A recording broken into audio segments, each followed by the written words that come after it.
the Bible story of the prophet who anointed a murderer. The streets of Damascus, capital of Syria, were unusually quiet. Whispers filled the alleys. The prophet of Israel is here.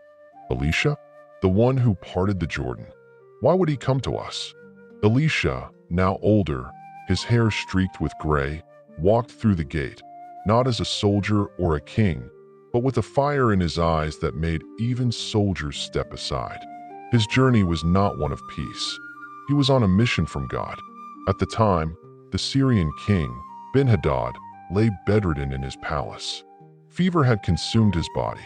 His servants changed his sheets daily, yet he grew weaker with each passing hour. He had conquered cities and broken armies, but now he couldn't lift a spoon to feed himself. When he heard that Elisha was in the city, the king grew hopeful. "Send someone to the man of God. Ask him if I will recover." He summoned his most trusted servant, a man named Hazael. Loyal, sharp-eyed, and always watching.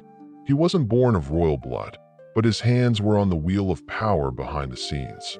The king said, "Take a gift. No, take 40 camel loads of treasures, finest oils, spices, silks, and gold. Let Elisha see the wealth of Syria.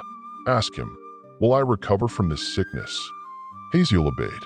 He found Elisha in a quiet home on the edge of Damascus.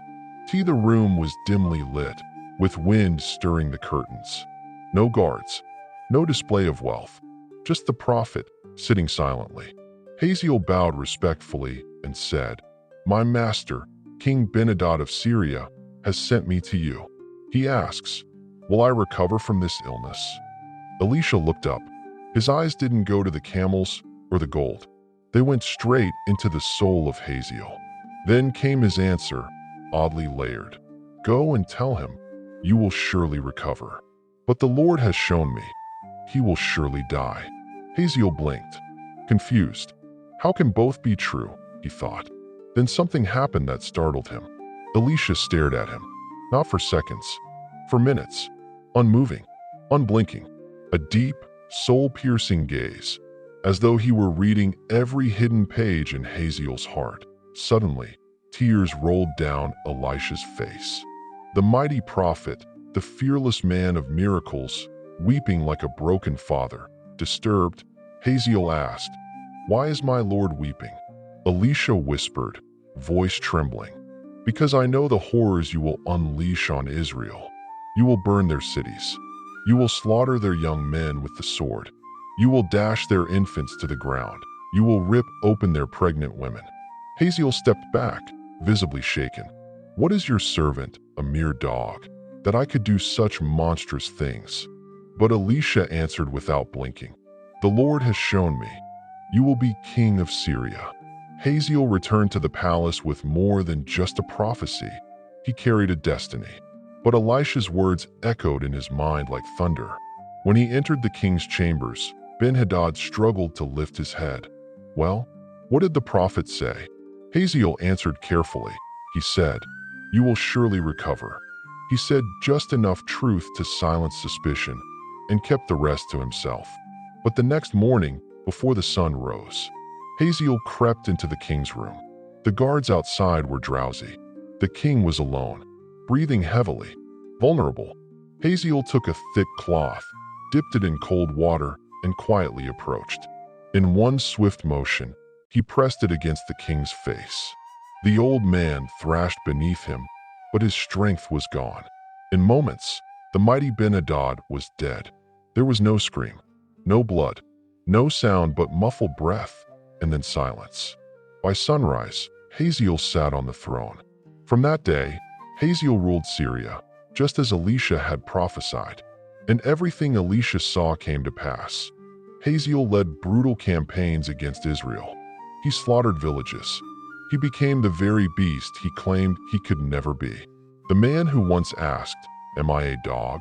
became a destroyer of nations. And Elisha, he returned to Israel with a heavy heart. He had delivered God's word, not just with his mouth, but with his tears. Lessons from this Bible story. Be careful when you underestimate your own darkness. The heart can change when power knocks. Not every enemy is outside. Sometimes, it's the man trusted with the message. God's prophecies come with weight, not just glory. Truth isn't always what people want to hear, but God speaks it anyway. Let's read the story from the Bible. 2 Kings, chapter 8, verse 7 to 15. And Elisha came to Damascus, and Ben-Hadad the king of Syria was sick, and it was told him, saying, The man of God is come hither. And the king said unto Hazael, Take a present in thine hand, and go, meet the man of God, and inquire of the Lord by him, saying, Shall I recover of this disease? So Hazael went to meet him, and took a present with him, even of every good thing of Damascus, 40 camels' burden, and came and stood before him, and said, Thy son Ben-Hadad king of Syria hath sent me to thee, saying, Shall I recover of this disease? And Elisha said unto him, Go, say unto him, Thou mayest certainly recover. Howbeit the Lord hath shewed me that he shall surely die. And he settled his countenance steadfastly, until he was ashamed, and the man of God wept. And Hazael said, Why weepeth my Lord? And he answered, Because I know the evil that thou wilt do unto the children of Israel. Their strongholds wilt thou set on fire, and their young men wilt thou slay with the sword, and wilt dash their children, and rip up their women with child. And Hazael said, But what? Is thy servant a dog, that he should do this great thing? And Elisha answered, The Lord hath shewed me that thou shalt be king over Syria. So he departed from Elisha, and came to his master, who said to him, What said Elisha to thee? And he answered, He told me that thou shouldest surely recover. And it came to pass on the morrow, that he took a thick cloth, and dipped it in water, and spread it on his face, so that he died. And Hazael reigned in his stead. We have come to the end of this Bible story. Please do well to like, comment, and share. See you in my next Bible story. Thank you.